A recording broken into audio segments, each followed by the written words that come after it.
Halo-halong emosyon ang naramdaman ng kapamilya Star sa main building ng ABS-CBN habang papalapit ang isang malaking pagbabago sa kasaysayan ng network.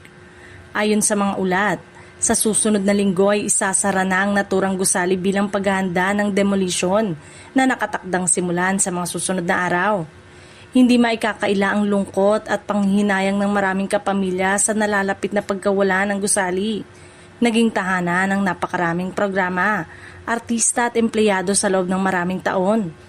Para sa ilan, hindi lamang ito isang ordinaryong gusali kundi isang lugar na puno ng alaala, pangarap at mahalagang yugto sa kanilang karera.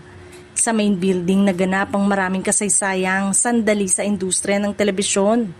Dito nagtipon ng mga artista at production staff para sa iba't ibang programa, tapings, meetings, at iba pang gawain na naging bahagi ng kanilang buhay bilang kapamilya. Kaya naman bago tuluyang magsara ang gusali, marami ang nais magkaroon ng pagkakataong makabalik at muling masilayan ang lugar na naging bahagi ng kanilang mga alaala. May ilan ding nais magpaalam ng personal sa isang gusaling matagal nilang itinuring na pangalawang tahanan. Bagamat may kalungkutan sa nalalapit na pag-iba, nananatili naman ang paniniwala ng marami na hindi mawawala ang kasaysayang nabuo sa loob rito. Maaaring magbago ang gusali at pisikal na lugar pero mananatili ang mga alaala at kontribusyon ng ABS-CBN sa buhay ng mga taong naging bahagi nito.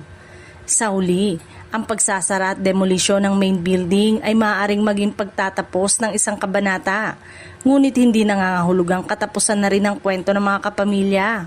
Sa halip, isa itong bagong yugto kung saan dadalhin ng mga artista at empleyado ang mga aral, karanasan at alaala mula sa makasaysayang tahanang ito patungo sa kanilang mga susunod na hakbang.